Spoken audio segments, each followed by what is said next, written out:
All right, good evening, nerds around the world. This is episode 107 of the Nerds Unite as One podcast. I'm Paul English, your host tonight, and as always, we have a great show for you today, as well as a terrific panel that I'm going to introduce to you right now, beginning with our favorite guy from Geek Salad. It is Mike Gulick. How are you doing? I'm doing fine, just fine. I've got my vodka martini shaken not stirred, also known as Gatorade right here, and I'm ready to go. Yes, I got a little vodka martini right here as well, otherwise known as water, because it is hot as hell right now. Oh my Lord. Drink this quite a bit. I don't think I'll be getting drunk though, so that's a good thing. Also with us today, as usual, boy, today we got Chris Miller. What's going on, my birthday boy? Hey, what's going on, fellas? What's going on, fellow nerds around the world? It's celebrating my birthday, and yes, and I'm really anxious to be doing this particular episode. And, you know, these guys say they haven't revealed their list to me. They'll reveal it on the show. They say they might have some choices that are, hopefully, they are a bit unconventional. Let's hope they're not shocking, positively shocking. Well, if you can't tell by our references, this is going to be a James Bond-themed episode. We're going to be counting down our top 5 favorite Bond movies. Ian Bond is an icon of cinema for the over 50 years, so this is going to be a fun list to do. Before we get to that, however, some sad news. Another great icon of us left yesterday. The immortal Adam West sadly passed away last night at the age of 88. Most known for playing the Bright Knight, the legendary Batman on the 60s Batman television show that was campy, corny, cheesy, over the top, and positively fun on every level. I was devastated to hear the news. I love the Adam West TV show, Batman show. It is so much fun to watch, so he will definitely be missed. What is your thoughts on the passing of the Bright Knight? Well, hey, Adam West was my first Batman. Before I saw any of the movies, before I even saw Batman the Animated Series, I remember seeing some episodes of the Batman the series on syndication and like channel, I think, 68 here in Massachusetts. Were they corny? Hell yeah. But they were fun and they were earnest in their corniness. He was, and honestly, if you read the comics from like the 60s, that's exactly how it was. The comics were just as corny as the TV series was. So, and honestly, without that series, Batman may not be around today because Bob Kane, the thieving backstabber that he was. Sorry, I'm just Bill Finger all the way. Bob Kane was like, that's a topic for another time. I mean, I'm with you there, Mike. Though. But Bob Kane was like, I'm just going to kill him off and go over because the sales were tanking, and so the series came out and everybody got into Batman again. It was the sales went through the roof, and so without Adam West, we would not have Batman today. So you cannot overstate his importance to that. And you know what? He got a little typecast after that, but you know, in the last couple of decades, he embraced that, and he was one of the most kind and generous people that from my here. I've never got a chance to meet him, sadly, but yeah, hey, Bright Knight, you will be missed. You will be sorely missed. Indeed. All right, Chris, you have routinely given me shit for liking this show. You even think of it. Hey! You are banned. I don't give a fuck. This was your idea. You even think of getting on Adam West today. I'm not getting on Adam West. Ban you. So no bullshit from you on this.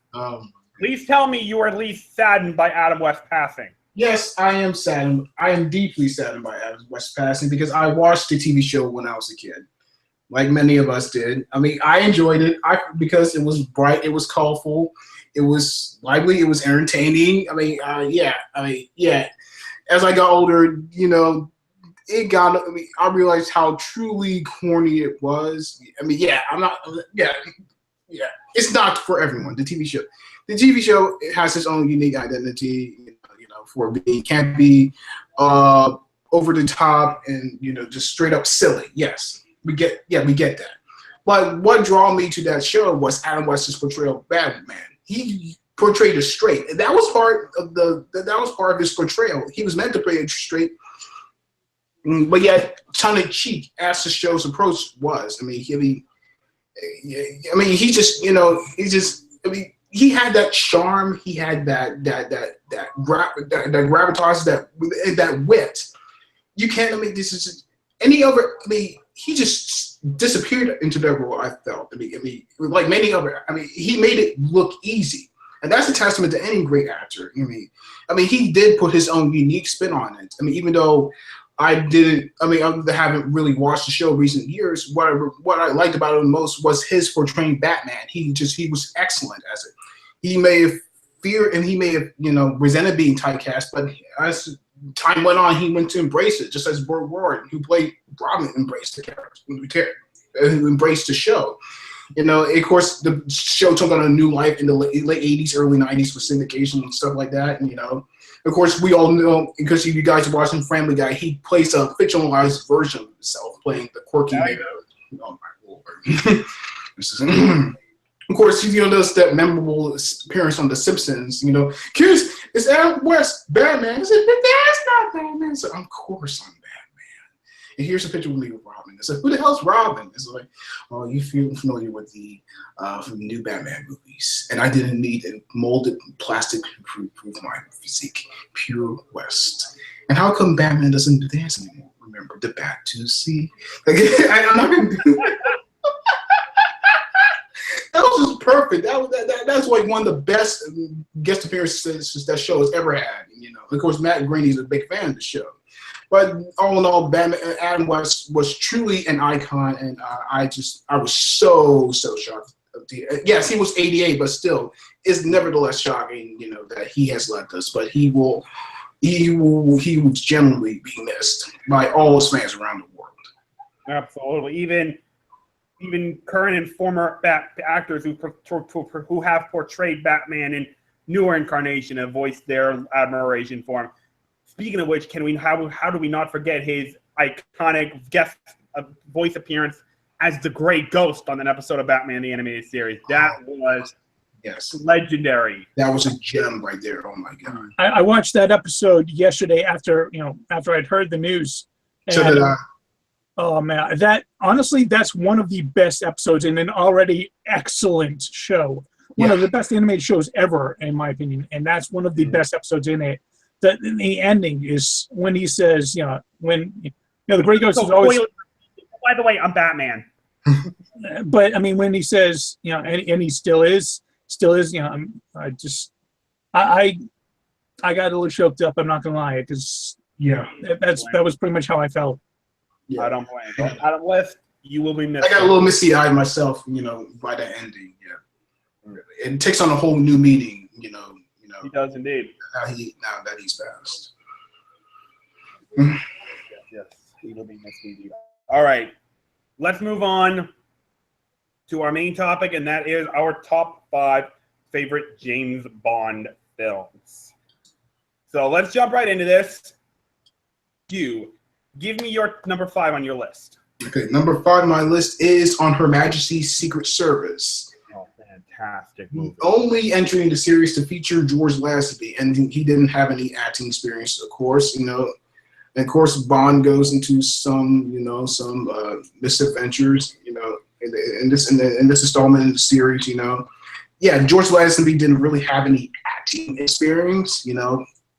For his first time as Bond and for his only time. He's mildly decent. I don't say he's decent. He's okay. He tends to be really, really, really wooden, and sometimes kind of comes off as a little hammy. It's just but he just bring it into some of the emotional scenes of the movie. And of course you have.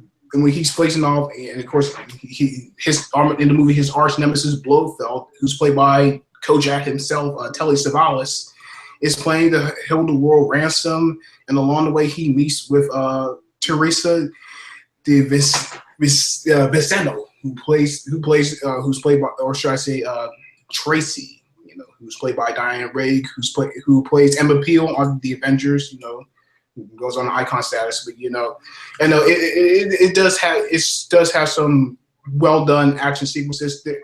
Action sequences in the movie. You know. And of course, you know, it does. And what I like about it is, like I said, it shows a side of Bond we haven't seen. He's very much vulnerable. He gets to show some more of his tender side. I don't think Sean Connery could have pulled that off. You know, if he played, because you know he departed the series at this point. I don't think he would. I don't think he would have been able to handle the emotional scenes, you know, but I think George Lazenby, you know, excels at that to a certain extent. Like I said, it's got some exhilarating action and the love story, and it breaks your heart when Tracy dies at the end of the movie. It's just, I felt something. I got a little tripped up myself, you know, but you know, it just. You have a Bond movie that has all the right balance of elements, you know, action, scale, romanticism, tragedy, emotion. And, you know, I mean, it does tend to lose some momentum at times, but you know, this delivers on all fronts. I mean, it's a great Bond movie. Yes, indeed. That one just missed making mine. That film easily went from being one of my least favorite Bond films into one of the better ones that I've seen as I got older. Like I watched it one time, I was like 12, maybe I hated it. Watched it again a couple years ago, like, holy shit, this is great. So yeah, definitely Skeleton just missed my cut. All right, Mike, you're up. Give me number 5 on your list. Yeah, well, on Honor Mention Secret Service, I thought it was a fine movie. I don't think it's a good Bond movie. Yeah, because the Bond aspects of it were downplayed severely. I will admit to a certain extent. I mean, you may be right about that. Yeah, I feel with a guy with a license to kill, he does very little killing in that show. In that movie. Pretty much. I mean, pretty much. You know, I mean, it does. I mean, it does tend to. I mean, it does. They tend to. Yeah, they too tend to minimize those elements. You know, I mean, that doesn't make it any less good. You know, Bond. But yeah, my number 5 is going back to Sean Connery, Thunderball. Okay. Fun. That was the one that it kind of introduced the element of Spectre. I think they'd hinted at this idea of a global terrorist organization in because this was the 4th movie, I think, and I think they hinted at it in Goldfinger, but this one. It was front and center. I mean, you got Largo as the main villain, and he was like the number 2 inspector. And it actually did introduce us to Blofeld. But you know, her secretary's name is a lot of vagina, right? I'm just. Yeah. But I mean, this one I thought it was like lots of action packs. Granted, I'm a little bit biased toward it because I'm a sucker for shark movies, and this one had a very long extended scene under the water where there were sharks swimming around, and they did play into the battle scene. It's not the best battle scene underwater because it gets hard. I mean, someone should have told the director, you know what? If you put the good guys and bad guys in different colored uniforms, it makes them a lot easier to tell who's fighting who. It gets a little muddled in that fight scene, but sharks. So I forgive a lot of that. This one, I think there's a lot of action. It was really one of the first ones that I saw, and it really just kind of gripped me with, like, really kind of implementing all the gadgets and all the Bondisms. It kind of like created a lot of things that you come to expect through Bond, and hey. It's got that great theme song too. Okay. And you just know that when Sean Connery heard that, it's like, yeah, okay, I've got my Thunderbolts right here. So yeah, my number 5 is Thunderball. Very nice, Vernon. All right. So number 5 on my list is The Spy Who Loved Me.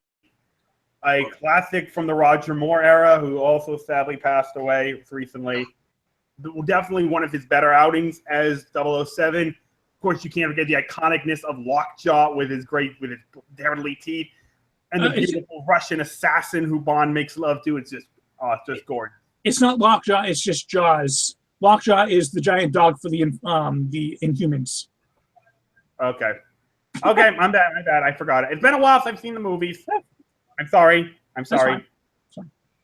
Yes, Jaws is wonderful, and the beautiful Russian assassin. It's just the intrigue, the fun that goes with it. A wonderful, wonderful movie. I love that one. All right, Chris, back to you. What is number 4 on your list? Okay, my number 4 is Skyfall. Mm-hmm. Yeah. It was just like, I was absolutely in love with this movie.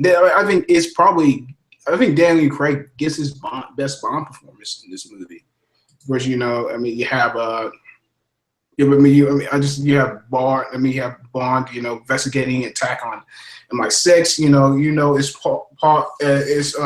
It's a plot staged by Raul Silva, who's a former agent. He's trying to kill M, as revenge for betraying him, and Javier Bardem he's just an acting force, man. He's the best Bond villain they had in such a while. It's just like the layer of menace, the creepiness. He just delivers that.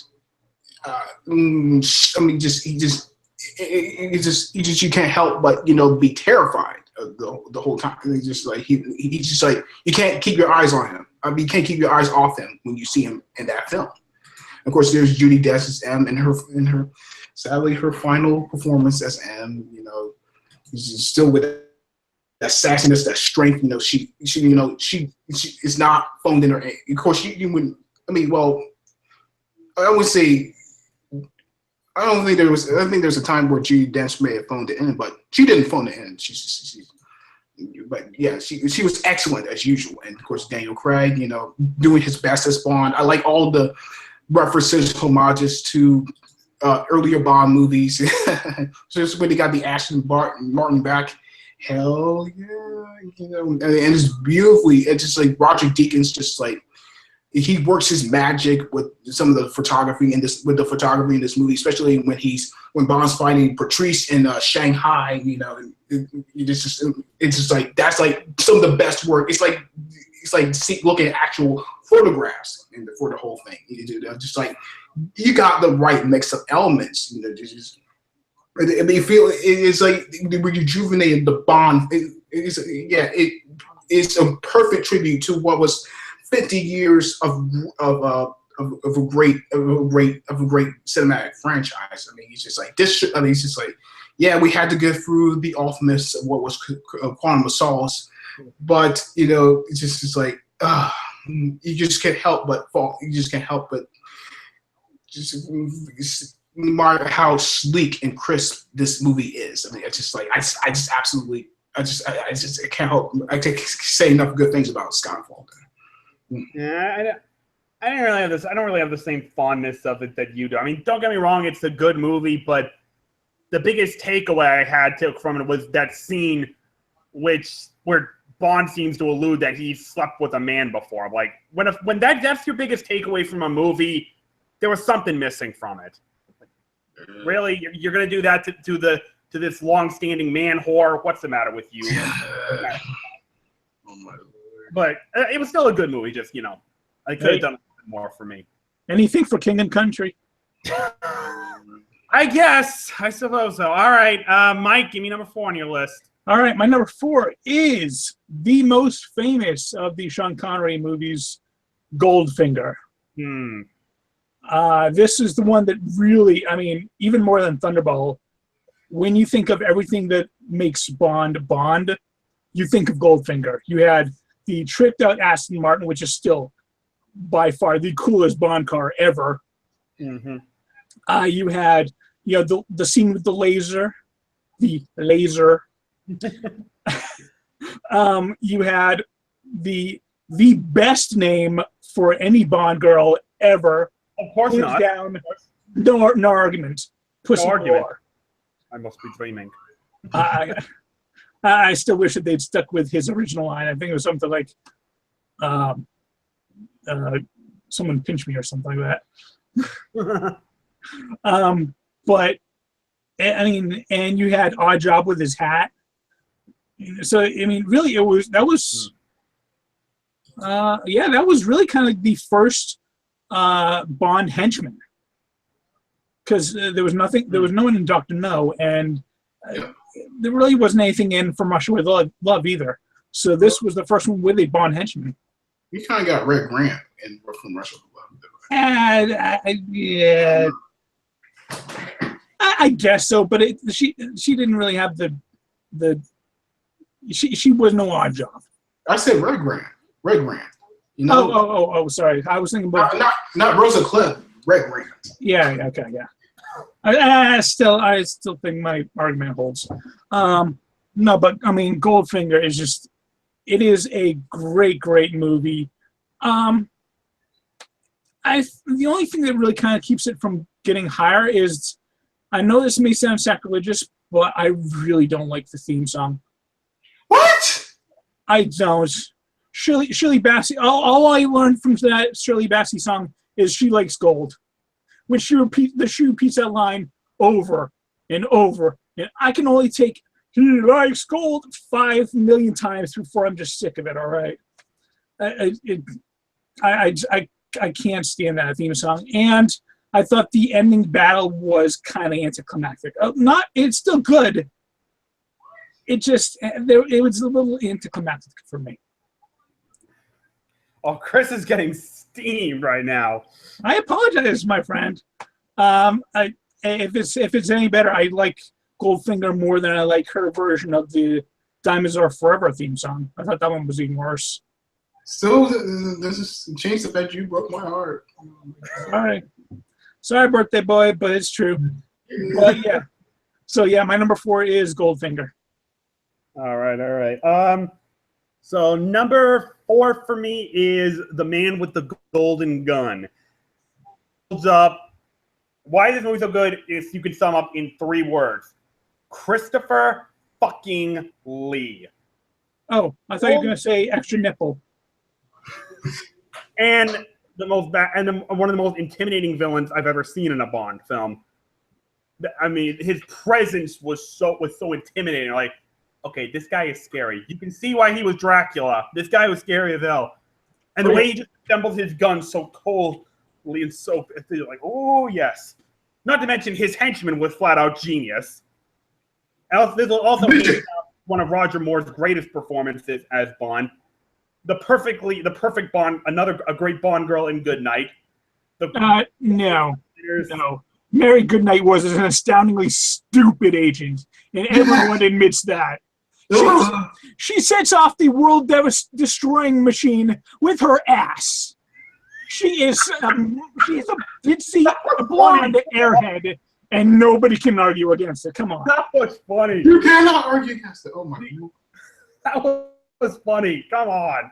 No. So, yeah. She's far from makes that movie unbearable. Oh my God. Christopher Lee and Roger Moore's great performance make this my favorite film of the Roger Moore era. The Man with the Golden Gun, hands down.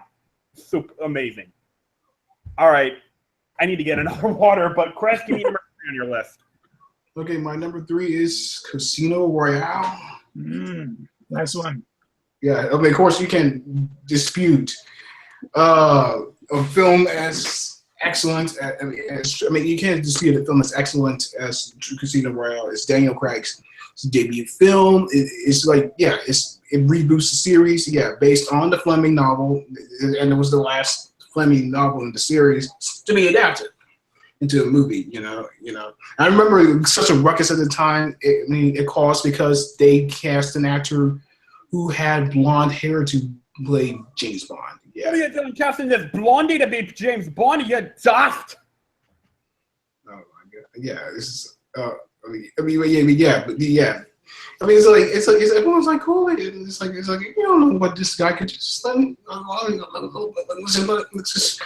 me show us what they got with this guy. But man, he played a Bond that was as gritty and as tough and as vulnerable he just like he just brought layers to the character that you thought weren't really possible, and probably the darkest one, the most serious, probably since we all know Timothy Dalton, was the one who who brought that portrayal to the character. Of course, it's what they both did when in their portrayals of Bond is based on the actual Ian Fleming characterization. But yeah, like you said, it's like I said, Daniel Craig he's just mesmerizing.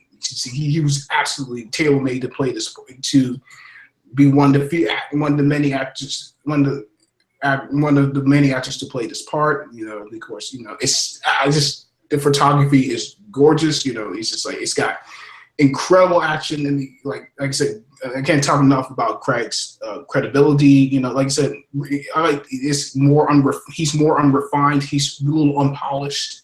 I mean, that's why I like it, because this is like the first story where he gets his 00 status. It's wonderfully dark. It kind of strips. It kind of because it kind of it goes against what we expect from a Bond movie, and that's what I liked about it. Yeah, sure, the villains weren't as credible in their menace. Le Chiffre is, I think,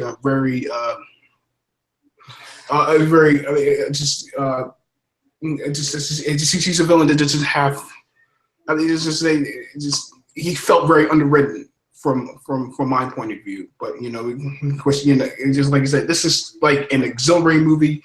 Daniel Craig's debut as Bond is just unbelievable. It's just like you can't help but you can't help but marvel how good this movie is. Shocker alert! There is no Daniel Craig film on my list. Saying that right now, no Daniel Craig film on my list.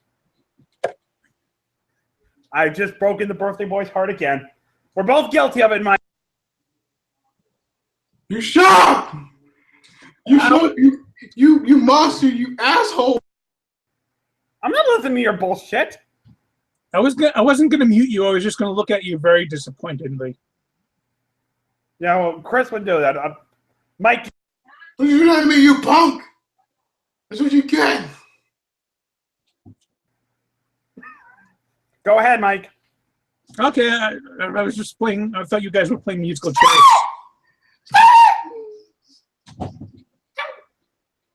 Can I go? Yes, please. All right, my number 3 is Skyfall. For me, Skyfall was kind of, even more so than on Her Majesty's Secret Service. Skyfall is probably the most personal Bond film that they've ever made. There was no big world destroying machine. There was no there's no plan to steal all the gold from Fort Knox. Yep. It was about a guy trying to get revenge and Bond trying to stop him. That's all it was. And the fact that they kind of they stripped it down to that, it made it a very compelling story for me. It was, because you never really gotten the hard emotional side of Bond since on Her Majesty's Secret Service. They kind of implied a few times here and there, but just seeing, having that final scene between M and Bond, that was a beautiful scene for me. That was just, that scene alone, I think, made the movie, and it was already a very solid, very good movie. Especially it was a kind of where Bond, he wasn't passing his test at the beginning. He couldn't shoot right straight. His hand was shaking because of all of the things he'd gone through. But just that those final scenes, they packed way more emotion than I was expecting that I would get out of it. So that alone puts Skyfall in my number 3 spot. All right, very good. So number 3 on my list is one that Mike already mentioned. It's Goldfinger, and really, I don't really have anything else to add to what he said other than I think when most people think of James Bond movies, this is the one that immediately comes to their mind. think this is like this is the prototypical Bond movie, like the most thought about. Yeah, it's the movie most people think of when they think James Bond. That is the movie most people come to it first off because it is just that iconic of the character. It holds up so well with the cool action sequences. Of course, the legendary performance by Sean Connery and some really good one-liners. It is just shocking, positively shocking, if you do not consider this a great Bond movie. All right, so that was my number 3. Chris, go ahead with number 2.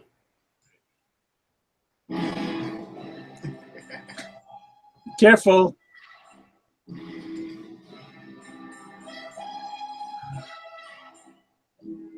Is that? It's Goldfinger. Oh, okay. Okay, so that's got to be his number 2. All right, Chris, you've already said it. You don't need another explanation. I don't think you can add any more to what we've said. I don't know, maybe not. It's just like, this movie is immensely entertaining. And shame on you, Mike, for hating that theme song. Just try listening to it through the end. All you hear is, he likes gold, he likes gold, he likes... Does he like gold? Hey, I guess he likes gold. Oh, my Lord. Oh, my goodness. Yeah, but yeah, this is like the Bond movie, like, for which all, they perfected the formula with this movie, with the gadgets, and of course, having Q, play a prominent role in the movies, emerging as a top supporting character. Of course, he was introduced in Dr. No as, and of course, Desmond Llewellyn would play the role, and from Russia with Love, like I said, it's all the elements are there.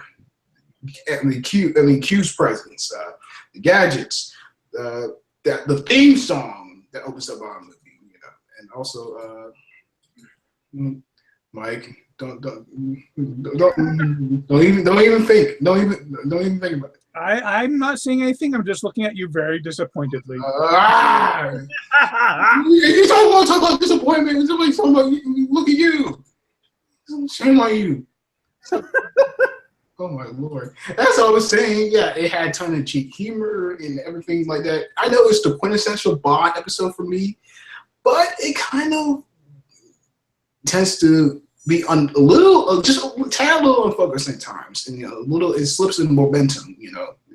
It's a little cartoony, yes, I guess, but there's what's not to love about it. Of course, you have Oddjob. Oh my God, especially when he uses the ad, and to destroy the head of that statue. Oh my Lord, you realize, you usually realize this motherfucker is bad.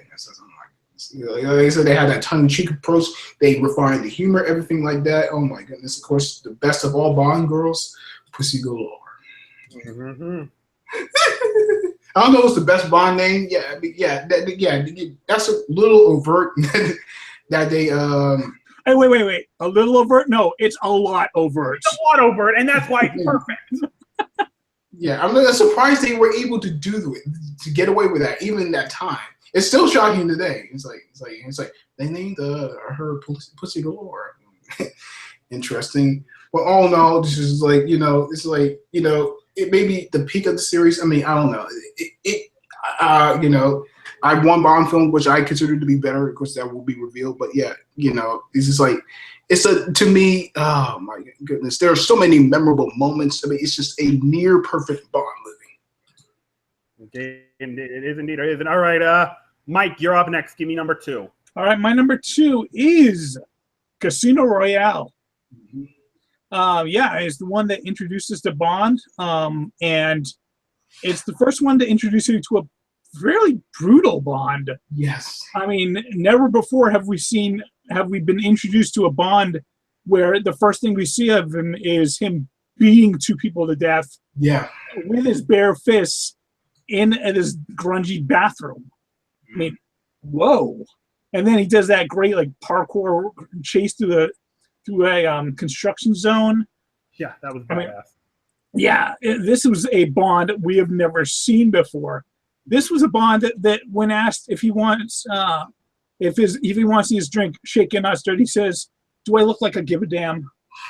that is the Bond we were introduced to, and it threw me off at first. I also, there were some moments where the editing kind of threw me off with Casino Royale, but overall though, it was a solid Bond film, especially one to introduce us to Daniel Craig as Bond. It was a brand new Bond. It was a brand new take on the character, and they pulled it off with flying colors. Le Chiffre, not the best villain, but he did have a menace to him. I mean, dude, is it Mads Mikkelsen? Yeah, Mads Mikkelsen. Yeah, it's Mads Mikkelsen. He is pretty intimidating just looking at the guy. And I mean, we three guys here, so that scene where he's torturing Bond in that chair with the knotted rope, that's the scene. Like, yeah, it's gotten to that level. Yeah, this guy is not screwing around. So where you don't scratch my balls. Yeah, and then I mean the ending with Vesper. First the betrayal, and then he was willing to give up everything for her, and so I mean this was a Bond film we weren't expecting, but damn if it wasn't one of the best ones we ever got. Yes, it is. Mm-hmm. All right, number 2 on my list, and I think this is the one that's going to be most shocking. Well, it could be wrong, it could be number 1, I'm not sure. But number 2 on my list is You Only Live Twice. This film holds up to me so... I didn't hear. What? Yeah, I didn't hear it. I saw your lips move, but I just didn't hear it. Twice. Oh. Only Lived Twice. 1967, the last film of the Connery era before Lazenby took over. That's not the one where he fakes being Japanese for half the movie, is yes, it? Yes, it is. Yes, it is. I'm not a fan of that one. And here's what I love. There's so many incredible action scenes from that great helicopter scene up in the sky, and with that iconic music playing in the background, and one of the largest fight scenes that I've ever seen in a movie that was not CGI. That was no digital technology or anything. This was all people, just everything going on. It was so action-packed. Connery delivered as always. So, I mean, and of course, this is where we finally see Blofeld in person. And I think it was the only time we see him in person, or that was by the actual actor. You see him in person on Her Majesty's Secret Service. Yeah, I think it might have been a different actor, though. It was a different actor, and nobody has ever played Blofeld better than Donald Pleasance did in that movie. Mm-hmm. So when you think of Blofeld, you think of Donald Pleasance. Yeah, he was so amazing. Connery nailed it. Amazing action sequence, all choreographed by the evil guy whose unfortunately name escapes me, but he founded Science. Time I'll come back to that, but you think about it because I got to research it. But it's actually a study. It's actually a type form of military history. I'll give you some time on that, but you'll understand why I'm so drawn to it when I tell you about the guy who choreographed and stunted a lot of the movie. Where I'll tell you why, and this is why I love the movie so much. But anyway, You Only Live Twice is my number 2. Oh, cool. Mike. Oh no, Chris. I'm going to come to you. Give me your number 1 James Bond movie. Die Another Day. I'm just kidding. It's From Russia with Love. Really? Huh? Yes. That's a very good movie. It's not my favorite, but it's a good one. It's solid. Yeah, From Russia with Love. The second in the Bond movie series. Like I said, the Bond formula wasn't quite as perfected, of course, it centers around, the premise centers around Bond, trying to assist in the defective of a Soviet clerk. Of course, played by the beautiful Daniela Bianchi. I mean, of course, Spectre is after him again for avenging Dr. No, because, well, of course, Dr. No, of course, was a success. It's a bit unpolished, but this one is a little more polished because they got a bigger budget. Connery's a little more confident in the role of James Bond. The act there's a really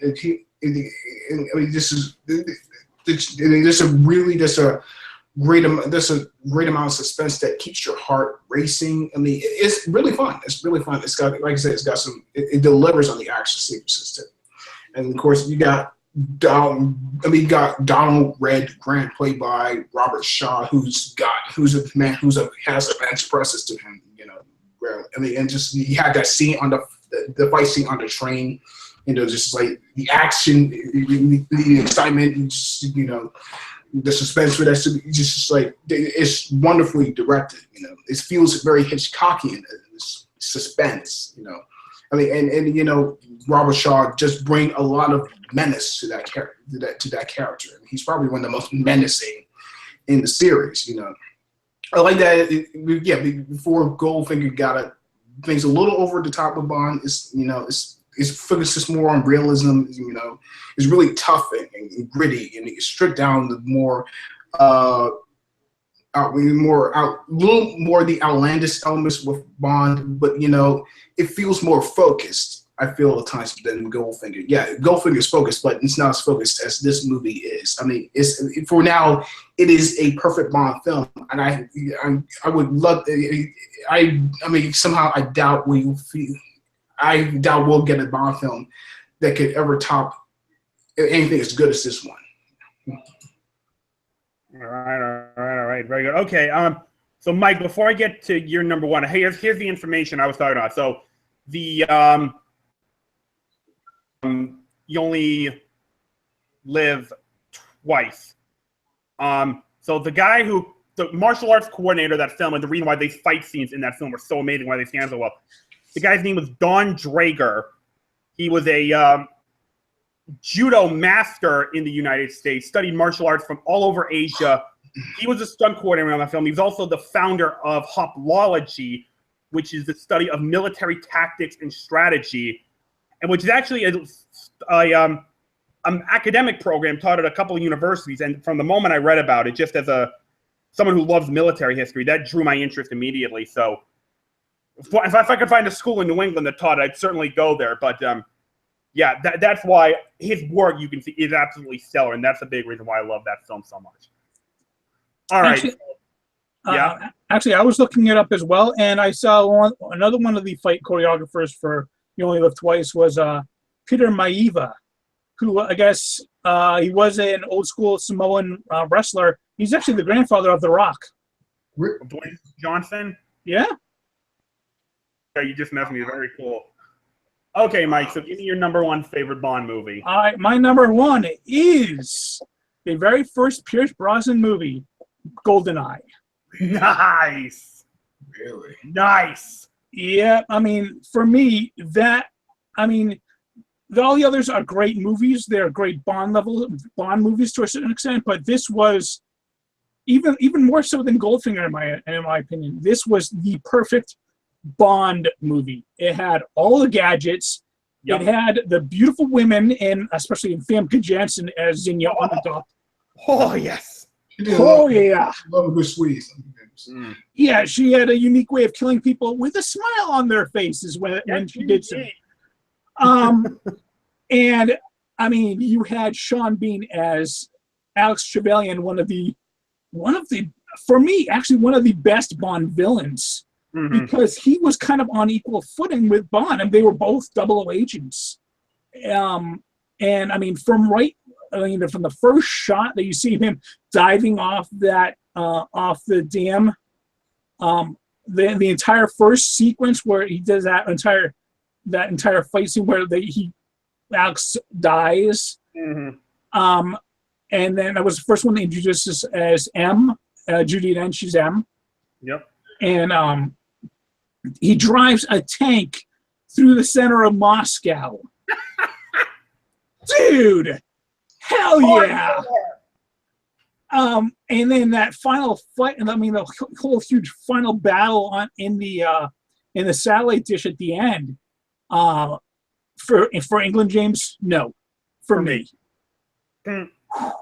I mean, granted, the other three Pierce Brosnan movies nowhere near this list. Mm-hmm. They got progressively worse and worse, but that first one, tsunami surfing. Oh my god! Yeah, that first one is just, for me. I mean, it took everything that you wanted in a Bond movie, and it gave it to you in the perfect package.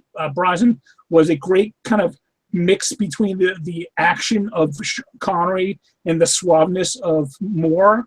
Mm-hmm. And he had, all the gadgets. The bomb, there was a pen if you clicked it enough times. That was just cool. Mm-hmm. It had like the super secret helicopter. It had so many action scenes that just worked so well. The escape from the train, the tanks. It is just the perfect Bond movie for me. Mm. And it had a great theme song done by Tina Turner. Hell yeah! And it also gave us one of the best video games ever. So yeah, my number one, GoldenEye. Mm-hmm. Oh, by the way, it was also the very first Bond movie I saw in theaters. That'll do it. All right, so before I get to my number one, I do want to give an honorable mention to The Living Daylights. And I give an honorable mention because I think Timothy Dalton gets a bit of a bad rep as James Bond. I agree. And he got stuck playing Bond at a really bad time. This was at the height of the AIDS epidemic. People were overly concerned about sex, so they had to tone that down. And, Bond's a whore. He's a whore, okay? You got to see him banging beautiful women. You don't really see that. The 80s were not kind to Bond. No, they were not. But what I love I would argue that the 70s weren't so kind to Bond because they have some really bad. No, Roger, you do not be bashing Roger Moore, all right? No, Live and Let Die sucks. Live with that. Live with that shit. No, I'm not going to do this instead. Do not be bashing Roger Moore, especially if he just has like that as a gentleman Bond. But anyway, what I was saying, so rudely interrupted. You're going to defend the man who goes around in the girl suit? Paul, if I may. Yeah. I'm sorry I have to bring this up, but Octopussy. He said the 70s. Octopussy was the 80s. Take that! Yeah, bitch. But what I was saying was that another reason I think Dalton gets a bad rep is that he was the first, he's underrated because I honestly believe that even more so than Craig, Dalton was the most accurate portrayal of James Bond to the books. Like I love some of the two of the three Craig movies. Granted, I haven't seen Spectre, but watching the three Craig films I have seen, I never got the impression that he hated his job. Craig loved doing what he did. Dalton hated it. Like he did not like, or at least Dalton gave us the impression that James Bond did not like doing his job anymore. You could hear it in one of the lines at the beginning of that film. When as the fellow agent bashing, like, our orders were do this, and Dalton's like, stuff your orders. If M fires me, I'll thank him. Or M fires me, I'll thank him. Like, you got it. Wow, this guy is not happy doing what he does. And that was Bond in the books. He was resentful about his job. He was tired of it. And I never really got that vibe from Craig, but I got it from Dalton. All right. So that's why I want to give a shout, an honorable mention to that. Mm-hmm. So anyway, now to my number one.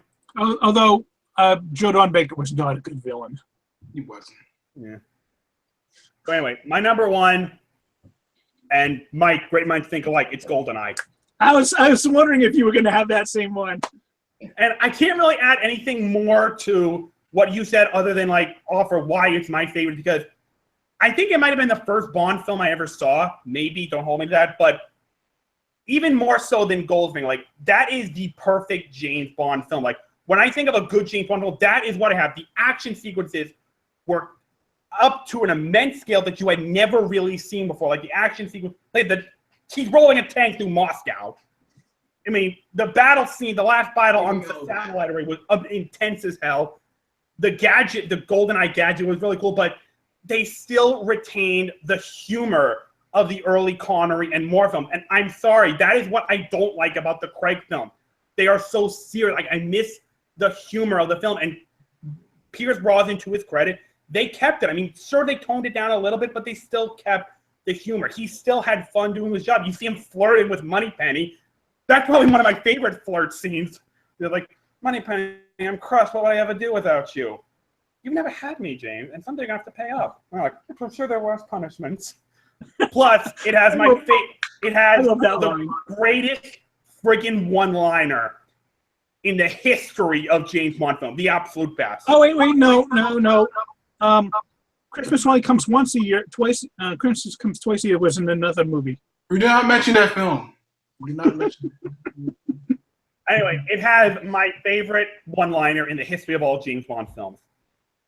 Show us to enjoy a good squeeze. That is classic James Bond right there. And he nailed it.